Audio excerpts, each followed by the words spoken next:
This is Energize Radio. Energize Radio. Your direct introduction to amazing radio people who do what you do and win.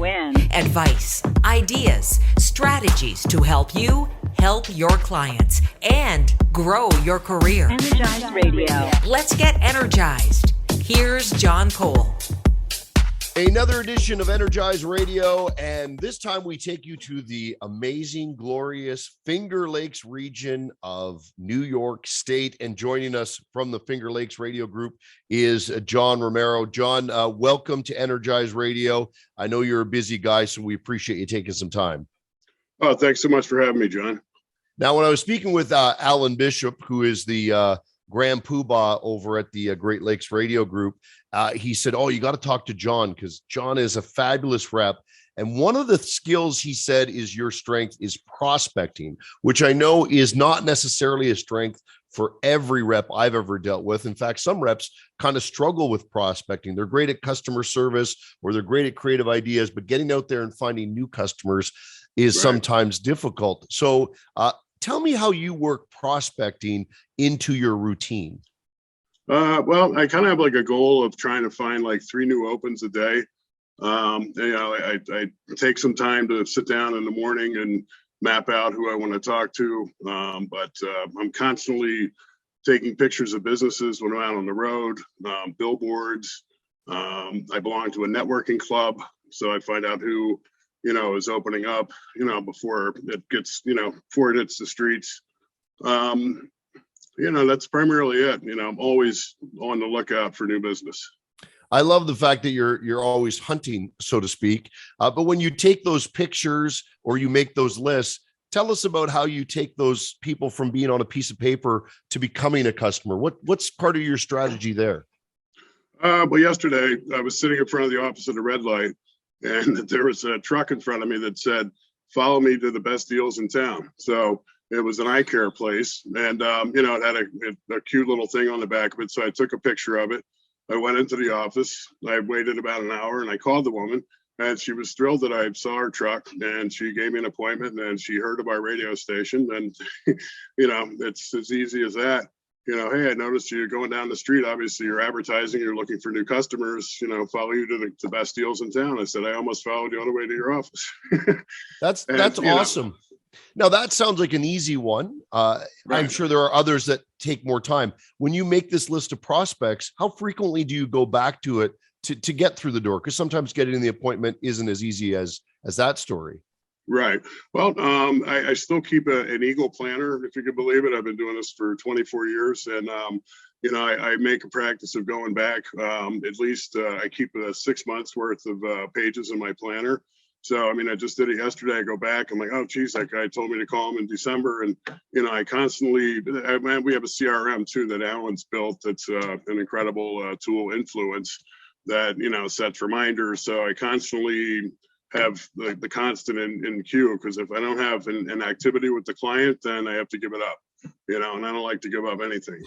So I know that a lot of reps, especially someone with your tenure, they go through ebbs and flows where things are busy. And certainly when I was selling as a rep every day, I had the same thing. And you speak about keeping the funnel full. Obviously, these practices that you put in place on a daily basis, I'm sure over your career, there was a point where you didn't do it and you had that aha moment where you said, I need to make this part of my habit. What was that transition like for you? I was always the guy, I don't work well in like groups, and, over the years I worked in the corporate places with, 20 people in cubicles and hearing everybody else's conversations. And I've always made time to, literally grab a stack of folders this high and go to the conference room or find a quiet place to do what I got to do. And I found that if I let 2 weeks go by, a week go by without really making a serious effort at filling the pipe, that all of a sudden I have nothing. I close everything that I've got out there, and then all of a sudden I'm looking at my projections and I've got 10 things, in the pipe, when I need 40. So and this new system that I'm working with that Alan's got really is helpful in reminding me to call people back. They say, call me back 2 weeks, 3 months, type thing. But, I constantly I talk to myself a lot throughout the day. I tell myself that everybody wants to do business with John Romero. I tell myself, I think it's a lot to do with attitude. I wake up in the morning and I tell myself it's going to be the best day ever. I've got a sign in my bathroom that says today will be the best day ever. There's one in my bedroom where I change. I surround myself with reminders of all the things that I need. I actually have a picture of Johnny Cash that says cash right next to the telephone in my office. So it's all kind of a mental game. I absolutely love all that stuff. And your story is very similar to a lot of other successful reps that we've shared stories with. So I love to hear that consistency, success story to success story. I know you're keeping track of all these numbers. I'm curious, when you fill up your legal pad with prospects, what have you noticed the conversion rate to be? Like if you write down 5 prospects, how many of them do you end up converting into customers?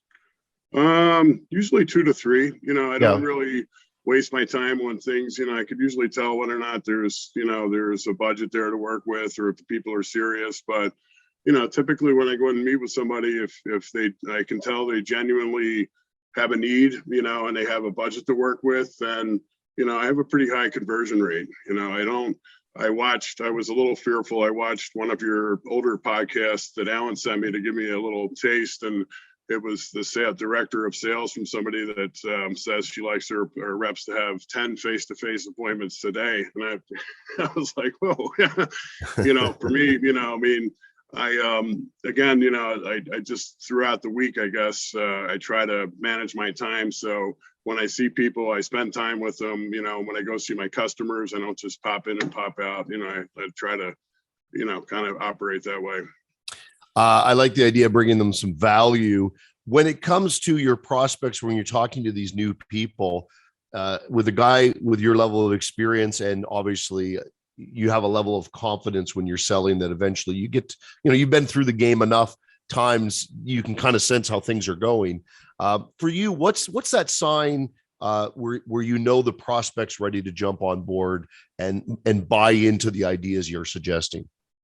Usually when we start talking about like the script or what they want to say, or we kind of get into the nuts and bolts of, what's going to happen versus me presenting them with the cost, or can you do any better, or any kind of negotiation. So typically when they start saying, well, I really, we have this event coming up in 2 weeks, I really want to get out on the radio, and they start telling me that they want to be out there doing something, it usually kind of directs me to say, all right, well, what would you want to say? What's something about your business that you think most people know, but they don't, and then kind of take some notes and, actually start to work up like a script, so I kind of involve them in the process versus just trying to close the business and have them sign, so usually having them sign a contract or something is like the last thing.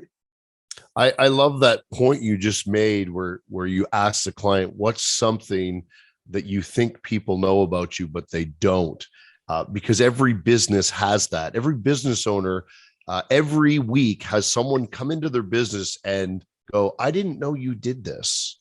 Yeah. And those are always the great things to be talking about, because the business owner goes, I know exactly what you're talking about, because literally someone just came in and said, I don't know what you do. I didn't know you did that one little thing or provided that service. And it's an obvious opportunity for us to share their story. Sure. Yeah, I just had a meeting this morning with a guy that I actually did a jingle for. His name is Dr. Electric, and he started a upstate heating service, so he's putting in furnaces. So we've been making the transition, but we branded him enough with the Dr. Electric stuff that people are real, oh, we never knew you did that. Now, so he's got, his friends are calling him, and he's got new customers that he's had on the electrical side.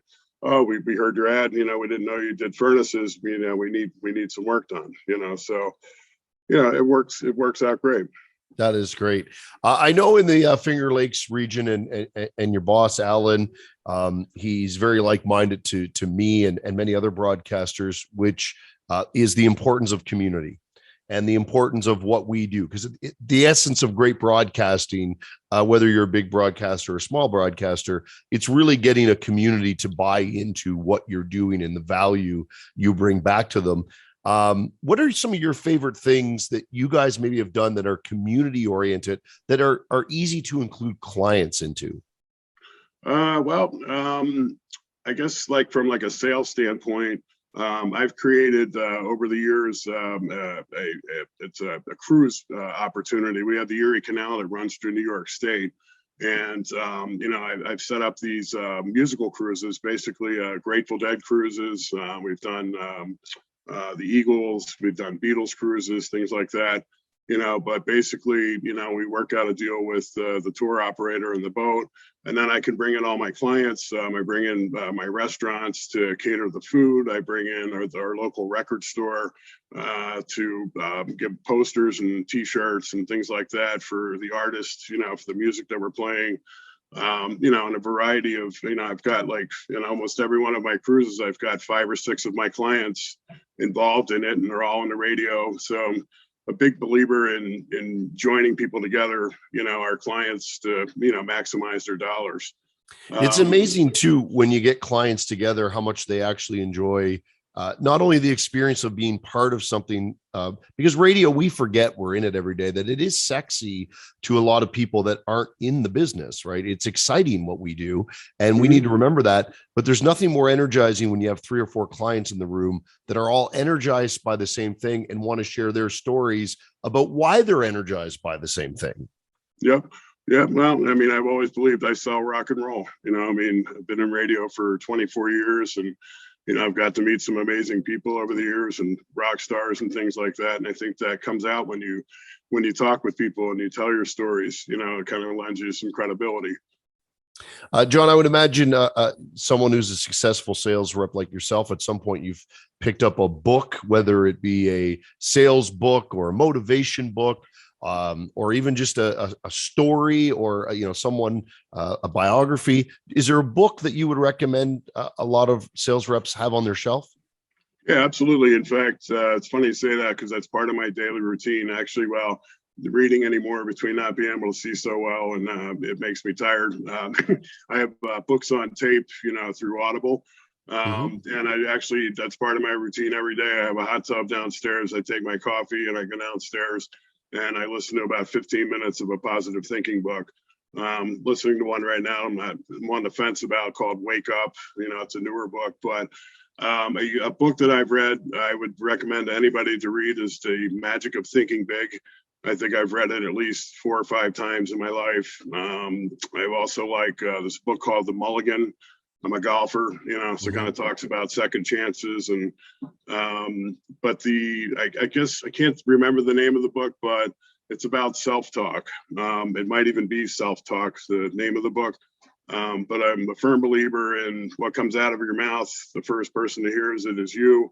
So if you're talking negatively, or if you're putting somebody down, or, I go to great lengths to avoid negative people or gossip and things like that, and constantly try to stay positive. So, and the positive books, help me with that. That's how I try to start my day. So. No, I absolutely love that. One final thing, and then we'll let you get back to the grind. If there was something that every rep should do tomorrow to be a better prospector, give us your secret so that every rep tomorrow can do one thing to be a better prospector. I would say join a networking club. I belong to a tip club of about 20 professionals around town. We meet at a restaurant every Tuesday at 10 o'clock. And, between the camaraderie of the folks, there's, our cable business class, and people that do uniforms, and people that do signs. So pretty much everybody that's got a stake in some form of business, we get together and we share what's coming into town, who's sold what, and it opens lots of doors. There's networking meetings, there's breakfasts. So I go to a lot of that stuff like that, and I meet a lot of people, and it takes me quite some time, sometimes 6 months, to close somebody because they just opened. But, I've been doing that for quite some time now. So again, with the funnel, those things, I hang on to. That, and just constantly having ideas for people. If you see something, write it down. I text myself a lot if I see a business and I have an idea for them, so I don't forget later. But that would be it. I mean, just, you got to be out there in the public and you got to see what's around you. I absolutely, I love all of what you said here today, John. And for any new reps, you should watch this a couple times because there are layers and layers of nuggets in everything that John offered here in this episode. John, thank you very much from the Finger Lakes Radio Group. Enjoy your time this winter in New York State. Will do. Thanks so much for your time, John.